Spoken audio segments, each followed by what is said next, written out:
जिला मेरठ में एक सेठ जी के पास 5 ईंट के भट्टे होते हैं। ईंट भट्टों पर काम करने वालों की संख्या तकरीबन 500 से भी ज्यादा होती है। इन मजदूरों में से एक नौजवान खूबसूरत लड़की जिसका नाम रचना होता है, वो अपनी 12वीं की पढ़ाई पूरी करके काम करने के लिए आती थी। दोस्तों, वो लड़की जितनी ज़्यादा खूबसूरत होती है उतनी ही ज़्यादा होशियार और मेहनती भी थी। दोस्तों, सभी मजदूर गांव से ही काम करने के लिए आते थे। रचना जब उनके साथ मिलकर काम किया करती थी तो वे उन सब से अलग ही नज़र आती थी, क्योंकि वो बेहद खूबसूरत थी। एक दिन सेठ जी लड़का बाहर शहर से आता है और भट्टे का मुआयना करने के लिए भट्टे पर पहुंचता है तो उनकी नज़र उस लड़की पर पड़ती है और वो उसकी खूबसूरती का कायल हो जाता है और बस दिन रात उसी के ताक में लगा रहता कि कहीं उससे कुछ बात करने का मौका मिलेगी, जिस वजह से रचना के माँ बाप की फिक्र बढ़ जाती। वो परेशान रहने लगते हैं क्योंकि उन्हें अच्छे से मालूम था कि कुछ भी गलत हुआ तो इल्ज़ाम उन्हीं के ऊपर आएगा, जिसका अंजाम बहुत भयंकर होगा। और आखिरकार ऐसा ही होता है जिसका उन्हें डर था। दोस्तों, बहुत ही रोमांचक कहानी है, तो चलिए जानते हैं पूरी कहानी के बारे में। सेठ जी का पूरा नाम सेठ धनराज सिंह होता है। इन 5 भट्टों से अलग उसके पास 3-4 और बीघा खेती जमीन भी होती है। आसपास के क्षेत्र में उसका बड़ा नाम रुतबा और था एवं दौलत शोहरत थी। लोग बड़ी इज्जत किया करते थे। सब कुछ था। उनके 2 बच्चे भी थे, एक लड़का और एक लड़की। लड़की अलीगढ़ से MBA की पढ़ाई कर रही थी और लड़का, जिसका नाम यशवीर सिंह होता है, इंजीनियरिंग में BA टेक की पढ़ाई कर रहा था। यशवीर BTech करने के बाद एक कंपनी में जॉब करने लगता है। 40,000 रुपये उसकी सैलरी होती है। तो एक दिन सेठ जी उससे कहते हैं कि बेटा, ये प्राइवेट नौकरी को छोड़ दो और हमारे जो व्यापार है उसको संभालो, इसे और आगे बढ़ाओ। अब यशवीर अपने पिताजी के कहने पर जॉब छोड़ देता है और अपने घर वापस आकर उनका बिजनेस देखने लगता है और फिर भट्टे के पास बने अपने ऑफिस में बैठना शुरू कर देता है। एक दिन वो भट्टे पर ऐसे ही चहल पहल रहा था, तभी उसका ध्यान एक लड़की की तरफ जाता है जो कि मिट्टी में पानी डालकर उसे फावड़े से उलट पुलट कर रही थी और पैरों से मसल रही थी। उसी में वो लगी हुई थी। पसीना उसके बदन से पानी की तरह टपक रहा था, लेकिन वो फिर भी बड़ी मेहनत से अपने काम में लगी हुई थी। यशवीर उनको देखता है तो बस एक नज़र देखता ही रह जाता है। पसीने से उसका चेहरा चांद की तरह चमक रहा था और हाथ पैरों को धूल मिट्टी लगी हुई थी। वो कोई भी और नहीं, रचना ही थी। जैसे ही रचना यशवीर सिंह को देखती है तो वो मिट्टी से बाहर निकलकर पास ही पड़े अपने दुपट्टे को सर पर ओढ़ लेती है। कुछ देर रचना को देखने के बाद यशवीर वहां से वापस चला जाता है। अब अगली सुबह वो फिर से वहां जाता है। रचना वही मिट्टी को मसल रही थी जिससे कि ईंटों को माथा जा सके। जैसे ही उसकी नज़र सेठ जी के लड़के पर पड़ती है तो वो फिर से अपना दुपट्टा उठाकर ओढ़ लेती है।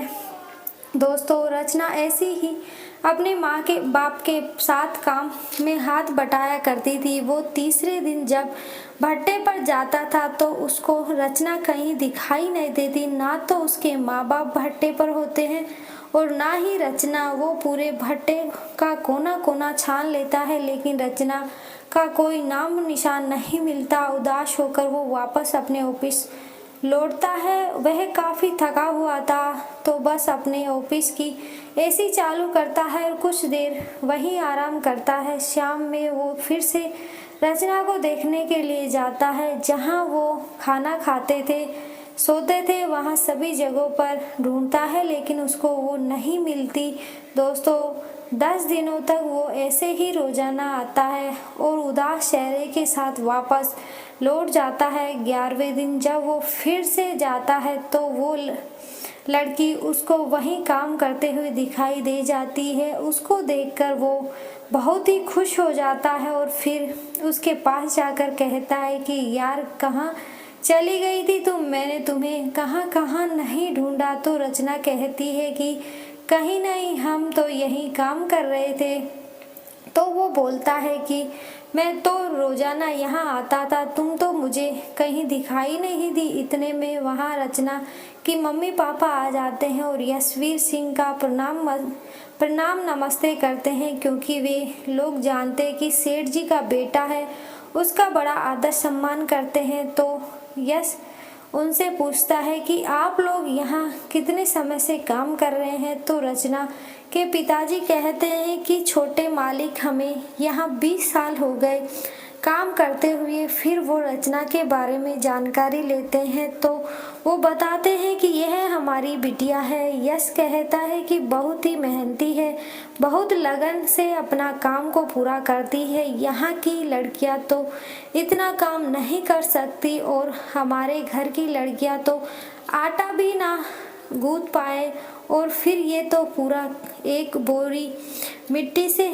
मिट्टी है, ये बेचारी इसको मसलती रहती है। तो उसके माँ बाप बोले कि हाँ छोटे मालिक, बहुत काम करती है, बहुत मेहनती है। तो यश कहता है कि आपकी लड़की तो बहुत बढ़िया है। दोस्तों, इतना सुनने के बाद रचना यश को थैंक यू बोलती है। अंग्रेजी के 2 अल्फाजों को जब रचना के मम्मी पापा सुनते हैं तो उनको बहुत गर्व महसूस होता है और वो बोलते हैं कि छोटे मालिक, हमारी बिटिया पढ़ी लिखी भी है, ये बचपन से ही अपने नानी के घर रहती थी, वहीं से 12वीं कक्षा तक पढ़ी है। जब इनकी नानी की मृत्यु हो गई तो हमने इसे वापस बुला लिया। अब ये हमारे साथ यहीं रहती है और बस 1-2 साल में इसकी शादी कर देंगे, फिर अपने ससुराल में चली जाएगी। अब जब रचना के माँ बापों ने उसकी तारीफ की और बताया कि पढ़ी लिखी होशियार है, तो यश उनसे पूछता है कि कौन सा सब्जेक्ट से तुमने अपनी 12वीं की पढ़ाई पूरी की है। तो रचना बोलती है कि मैंने साइंस मैथ से पढ़ाई की है। इतना सुनने के बाद यश हैरान रह जाता है और कहता है कि मैथ तो बड़ा मुश्किल है, कठोर सब्जेक्ट है। तो रचना बोलती है कि कुछ भी मुश्किल नहीं है, मेरा पसंदीदा सब्जेक्ट मैथ है। तो उसने बोला अच्छा। तो फिर वो पूछता है कि तुमने टेबल यानी पहाड़े कहाँ तक याद है। तो रचना बोलती है कि 100 याद है। तो यश मुस्कुराते हुए बोलता है कि 100 मतलब 10 250 वाला। तो रचना ने कहा कि 100 2,500 वाला पूरा याद है मुझे। दोस्तों, अगर आप भी किसी से कहे तो मुझे 20 तक पहाड़े याद हैं, तो सामने वाला इंसान तुरंत आपकी क्लास लेते हुए यह जरूर कहेगा कि अच्छा 17 का सुनाओ, 19 का सुनाओ। तो ऐसे ही यश ने उससे फौरन कहा कि अच्छा ठीक है, 63 का सुनाओ, 65 का सुनाओ, 75 का सुनाओ। रचना फटाफट उसको पहाड़े सुना देती है और वो बस फोन में कैलकुलेटर ही करता रह जाता है। वो देख रहा था कि सही सुना रही है या गलत। दोस्तों, जब उसने एक पहाड़ा बिल्कुल सही सुनाया तो यश अचंभे में पड़ जाता है। वो उससे बहुत ज़्यादा इम्प्रेस हो जाता है। फिर वो बोलता है कि क्या तुम इस ईंट का क्षेत्रफल निकाल सकती हो। तो वो कहती है ईंट क्या चीज़ है, मैं तो आपके पूरे भट्टे का क्षेत्रफल निकाल सकती हूँ। आप कहें तो इस चिमनी का क्षेत्रफल निकाल दूँ, आप जहाँ रोज बैठते हैं उस ऑफिस का निकाल दूँ, मैं हर चीज़ का क्षेत्रफल आसानी से निकाल सकती हूँ। यश भी पढ़ा लिखा तो था ही, उसकी बातों को समझ जाता है और कुछ भी सवाल जवाब तो उसे करता है। बहुत ज़्यादा वो उससे इम्प्रेस हो जाता है। अब दोस्तों, रचना के माँ बाप भी वहीं खड़े उनकी सारी बातें सुन रहे थे। फिर वो यशवीर सिंह जी से पूछते हैं कि साहब कैसी है हमारी बेटी, कुछ पढ़ाई लिखाई जानती है या नहीं। तो बोलता है कि क्या ही बताइए आपको चाचा जी, बहुत ही टैलेंटेड है आपकी लड़की, आपकी समझ में शायद नहीं आएगा लेकिन ये कोई इम्तिहान बड़ी आसानी से पास भी कर सकती है। हैरानी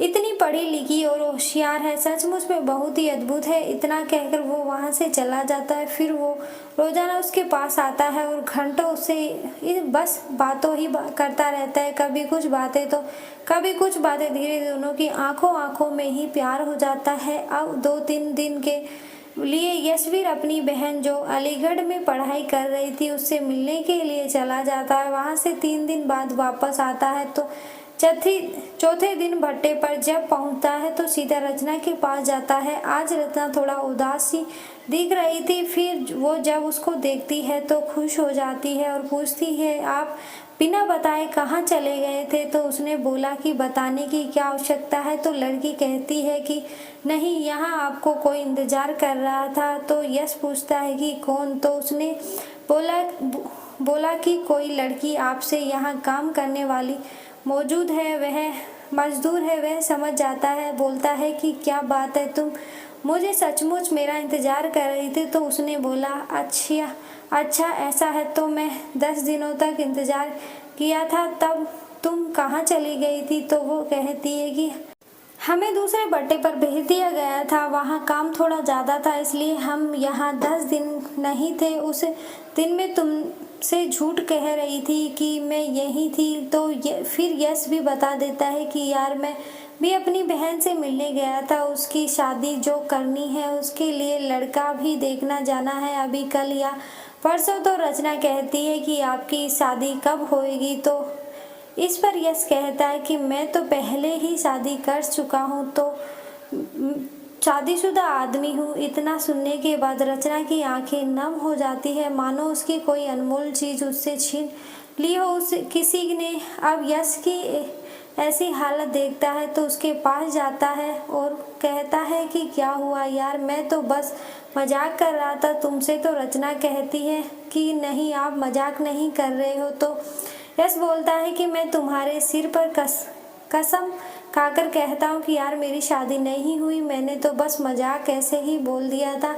रचना कहती है कि मैं कौन होती हूँ आपकी जो मेरी कसम खा रहे हैं आप दोस्त? यश उसका हाथ पकड़ लेता है और बोलता है कि तुम शायद नहीं जानती तुम मेरे लिए क्या हो। इसके बाद दोस्तों दोनों एक दूसरे की आंखों में खो जाते हैं, फिर एक दूसरे के गले लिपट जाते हैं। अब इन दोनों को किसी बात की फिक्र ही नहीं रहती कि ये कहाँ खड़े हैं, कोई उनको देख रहा है या नहीं। और ये दोनों 2-3 मिनट तक ऐसे ही एक दूसरे से गले लगाकर चिपके रहते हैं। तभी रचना की माँ का ईंट थापने का समय हो जाता है। वो वहाँ आ रही थी और जब वो इन दोनों को इस हाल में देखती है तो कुछ झटपट की आवाज़ करती है जिससे ये समझ जाए कि एक दूसरे से अलग हो जाए। ऐसे ही उन्हें आवाज़ सुनाई देती है। वो दोनों डर जाते हैं और जल्दी से एक दूसरे को छोड़कर पीछे हट जाते हैं। रचना की माँ आती है और यश से कहती है, साहब आप क्या यहाँ क्यों आए हैं? तो तेज धूप हो रही है, आपको ऐसी धूप में मजदूरों के पास रहना ठीक नहीं है, आप अपने ऑफिस में जाकर बैठ जाइए। दोस्तों यश के वहाँ से जाने के बाद रचना की माँ उसकी बढ़िया सी क्लास लेती है और उसको खबरदार करते हुए कहती है कि बिटिया देखो, यह बड़े लोग हैं, इनके चक्कर में पड़ना सही नहीं है, बहुत खराब लोग होते हैं, हम तो इनको कुछ बिगाड़ भी नहीं सकते। अगर सेठ जी को इस बात के बारे में भनक भी लग गई तो वो हम तीनों को जिंदा भट्टे में झुकवा देंगे, किसी को कानो कान खबर नहीं होगी। इसलिए यहाँ पर कोई अपनी नौजवान बहू बेटी को लेकर नहीं आता है, लेकिन हम तुम्हें यहाँ लाए क्योंकि तुम पर हमें अटूट विश्वास था। लेकिन रचना, अगर तुम ही इस तरह से करोगी तो हमारी इज्जत का क्या होगा? तुम इस तरह से यशवीर से बात भी करती हो तो मुझे बहुत बुरा लगता है। इन लोगों की ज़िंदगी अलग है हमारी ज़िंदगी से, तुम अपनी औकात में रहो बेटा। अगर आगे से बिल्कुल सतर्क रहना, ऐसा कुछ भी नहीं होना चाहिए। दोस्तों रचना की ज़िंदगी में पहली बार किसी से प्यार किया था, लेकिन इतनी फटकार के साथ उस पर रोक लगा दी गई, उस पर पाबंदी लगा दी गई। लेकिन उधर यश का हौसला अब और भी ज़्यादा बढ़ गया था। वो अपनी गाड़ी से बाजार जाता है और रचना के लिए नए नए गिफ्ट और कपड़े खरीदता है, उसको एक सूटकेस में रखता है। फिर अगली सुबह रचना के सामने पहुंच जाता है। रचना आज कुछ उदास थी, वो उससे एक बात करने की कोशिश करता है, लेकिन रचना उसकी किसी भी बात का जवाब नहीं देती। फिर वो कहता है कि क्या बात है, कल जो हमारे बीच हुआ उसको लेकर कहीं तुम नाराज तो नहीं हो? ये देखो, हम तुम्हारे लिए कुछ तोहफे लाए हैं। तो रचना उससे गुस्से से बोलती है कि छोटे मालिक, आप प्लीज मेरे पास मत आया करो। कल माँ ने हमें देख लिया था तो मुझे बहुत खरी खोटी सुनाई थी। अगर आपके पिताजी को इस सब के बारे में पता चल जाएगा तो हमें सबको जान से मार देंगे। आपको तो कोई कुछ नहीं कहेगा, तो प्लीज आपसे हाथ जोड़ के विनती करती हूँ, आप मेरा पीछा छोड़ दीजिए और मुझसे बात मत किया करें। यहाँ मेरे पास आने की जरूरत नहीं है। रचना की माँ ने उन्हें कल गले मिलते हुए देख लिया था, तो वो भी वहाँ आ जाती है और हाथ जोड़कर कहती है कि साहब, हम गरीब आदमी हैं, आप हमारे पेट पर लात मत मारिए। पिछले 20 सालों से यही मेहनत मजदूरी करके अपना जीवन बिता रहे हैं। अगर बड़े मालिक को पता चल गया कि वो हमारी खाल खिंचवा देंगे, वो ये नहीं सुनेंगे कि गलती किसकी है। तो साहब, आप मेहरबानी करके हमारी बेटी का पीछा छोड़ दीजिए। बहुत ही गरीब आदमी है, हमारा कोई और दूसरा सहारा नहीं है और आपके लिए तो पूरी दुनिया पड़ी है। आपसे बार बार यही विनती करती हूँ कि जो कल आप मेरी बच्ची के साथ किया वो अब दोबारा कभी मत करना। फिर वो रोने लगती है। इतना सब सुनकर यश वहाँ से निराश होकर अपने ऑफिस लौट आता है। फिर रचना भी फूट फूट कर रोने लगती, क्योंकि आज उसके प्यार का अंत हो चुका था यश का। शाम को यश अपने मम्मी पापा के साथ बैठकर खाना खा रहा, तभी वो उनसे कहता है कि पापा, मुझे शादी करनी है। तो उसने पिताजी को धनराज सिंह हंसते हुए कहते हैं, तो बेटा कर ले शादी, मैं कब तुझे मना कर रहा हूँ। तो यश कहता है कि नहीं पापा, मैं मजाक नहीं कर रहा, मुझे शादी करनी है। तो धनराज सेठ कहता है कि तो बेटा, हम भी मजाक नहीं कर रहे, ये बताओ कोई लड़की पसंद कर रखी है तो क्या? मैं तो तुमसे पहले ही बोल दिया था कि ये लड़की वक्की तो देखने की दादी, मुझे मत देना, अपना खुद ही देखकर हमें बता देना। तो इस पर वो शर्माते हुए कहता है कि हाँ पापा, मुझे एक लड़की बहुत पसंद है, लेकिन वो गरीब परिवार से है। तो सेठ जी कहते हैं कि देखो बेटा, अमीर गरीब की कोई बात नहीं है, बस लड़की अच्छी होनी चाहिए और बस हमारे पास भगवान का दिया सब कुछ है, हमें किसी चीज़ की कमी नहीं है। जो हम किसी से दहेज की मांग करेंगे, तू किसी से दहेज की मांग करेगा, तू आगे बता कौन है वो? यश बोलता है कि पिताजी, वो लड़की थोड़ा कम पढ़ी लिखी है। तो धनराज भी कहता है कि बेटा, हमने तुझे पढ़ा लिखा कर इंजीनियर बनाया, वो इसलिए नहीं कि तुम किसी अनपढ़ लड़की को यहाँ ब्याह लाओ। तो यश कहता है कि पिताजी बिल्कुल अंगूठा टेक नहीं है, 12वीं पास है, तो जितना पढ़ी हुई है उससे कई गुना उनको नॉलेज है, बहुत टैलेंटेड लड़की है। तो धनराज जी कहते हैं कि अच्छा बेटा, और कोई भी ऐसी खास बात हो जिसमें बता दो और हंसने लगता है यशवीर। फिर बताता है कि पापा, वो लड़की यही हमारे ईंट भट्टे पर काम करती है। ये बात सुनकर सेठ धनराज चौंक जाते हैं और तुरंत खड़े होकर बोलते हैं कि ये कैसी बेतुका बातें कर रहे हो तुम? कौन से भट्टे पर काम करती है वो? बोलो, जहाँ मैं ऑफिस में बैठता हूँ उसी भट्टे पर। अच्छा, क्या नाम है उसकी लड़की का? तो वो बोलता है कि पापा, रचना नाम है उसका। तो धनराज सेठ कहता, अच्छा, रचना तो बलदेव की बिटिया है। तो यश बोलता है कि पापा, नाम तो नहीं जानता, उसने माँ बाप का घर, वो अपने माँ बाप के साथ ही वहाँ काम करती है। अब धनराज जी उनके मुंशी को फोन लगाकर बोलते हैं कि तुरंत भट्टे पर जाओ और बलदेव की पत्नी और उसकी बेटी तीनों को मेरे घर तत्काल लेकर पहुंचो। दोस्तों, घर में बवाल खड़ा हो जाता है। यश की माँ कहती है कि मैं तो शुरू से ही मना करती थी कि इसे भट्टे पर मत भेजो, अब किसी जादू टोना करके कुछ खिला दिया होगा। अब बताओ, बोल रहा है कि भट्टे वाली से शादी करेगा। इसके अक्ल पर पत्थर पड़ गया। इसको हमने शहर भेजे पढ़ने के लिए, वहाँ इसे कोई लड़की पसंद नहीं आई और यहाँ भट्टे पर मजदूरी करने वाली से शादी रचाएगा। अब धनराज जी गुस्से से बोलते हैं कि अरे भाग्यवान, अब बस भी करो, कुछ देर शांत हो जाओ, मुझे सोचने दो। अब मुंशी भट्टे पर पहुंचता है और उनसे बोलता है कि आप सभी को सेठ जी ने घर पर बुलाया है, मेरे साथ आप सेठ जी के घर चलो। अब वो समझ जाते हैं कि वही हुआ है जिसा हमें डर था। रचना की माँ मुंशी के पैरों में गिर जाती है, रोती हुई कहती है कि मुंशी जी हमारी बेटी को बचा लीजिए, इसमें उसकी कोई गलती नहीं है। तो मुंशी को कुछ समझ में नहीं आता। वो बोलता है कि क्या बात है, मुझे तो कुछ मालूम ही नहीं। फिर मुंशी को सारा मामला बताता है और कहता है कि रचना कि इसमें कोई गलती नहीं है, छोटे मालिक खुद ही रोजाना उसके पास आते रहते थे।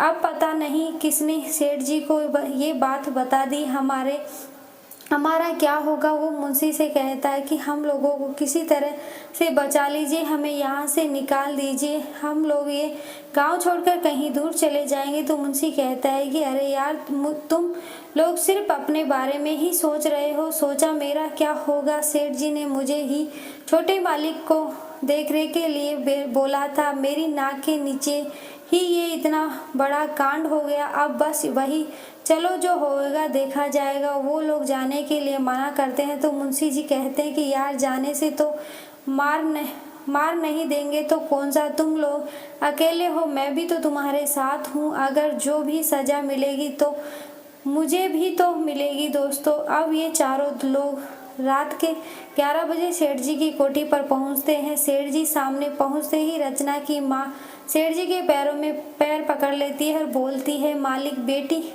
मेरी बेटी की कोई गलती नहीं है। तो धनराज सेठ रचना के पिताजी की तरफ देखते हुए बोलते हैं कि यार बलदेव, जरा अपनी पत्नी को उठाओ और चुप रहो सभी। फिर वो रचना से कहते हैं कि बेटा तुम यहाँ आओ और ये बताओ, तुम इससे प्रेम करती हो या तुमसे प्रेम करता है, बताओ सजा किसको देनी चाहिए। तो इस पर रचना बोल पड़ती है कि इसमें उनका कोई दोष नहीं है, सारी गलती मेरी ही है।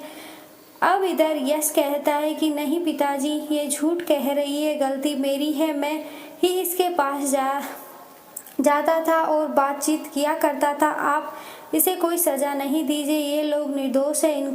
इतना सुनने के बाद सेठ धनराज हंसने लगता है और अपनी पत्नी को आवाज लगाकर बुलाता है और कहता है कि देखो यही वो लड़की है, तुम देखो और बताओ सुंदर है कि नहीं। यश की माँ रचना को देखती है और बोलती है कि ये तो बहुत सुंदर है। तो वो बोलते हैं कि चलो ठीक है, तुम्हारे काम हो जाएगा। ये सुंदर के साथ साथ मेहनती और पढ़ी लिखी भी है। बलदेव जी और उसकी पत्नी, इन लोगों को मैं 20 सालों से अपने यहाँ काम करते देख रहा हूँ। इनकी ईमानदारी और हमसे वफादारी बेमिसाल है। मुझे तो इस रिश्ते से कोई भेदभाव नहीं है। मेरा अनुमान है कि रचना और यश एक दूसरे से बहुत प्यार करते हैं और जिंदगी भर एक दूसरे के साथ खुशी रहेंगे। इसके अलावा हमें लोगों को और क्या चाहिए, हमारा बच्चा खुश रहे तो उसी की खुशी में हमारी खुशी है। अब तो रचना के माँ बाप कहते हैं सेठ जी हमारे पास देने के लिए कुछ भी नहीं है, लेकिन हम जिंदगी भर आपके लिए मुफ्त में काम करते रहेंगे। तो सेठ जी बोलते हैं यार बलदेव, तुम मेरे आज समधी बन चुके हो तो ये सब बातें मत करो। दोस्तों, इसके बाद रचना और यश की बड़ी धूमधाम से शादी हो जाती है और रचना भी अब अपने आगे की पढ़ाई फिर से शुरू कर देती है। दोस्तों, सेठ धनराज और यशवीर सिंह के बारे में आपको क्या ख्याल है? सेठ जी क्यों इतनी जल्दी अपने बेटे की बात मान जाते हैं? कमेंट करके ज़रूर बताना। आपकी जो भी राय है हमें बताइए। तो दोस्तों, ये थी आज की कहानी। अगर आपको ज़रा भी पसंद आई हो तो वीडियो को लाइक कर दें और आपसे एक ही विनती है कि चैनल को सब्सक्राइब कर दीजिए, जिससे हमारा हौसला बढ़ता रहे। मिलते हैं एक नई कहानी के साथ। धन्यवाद।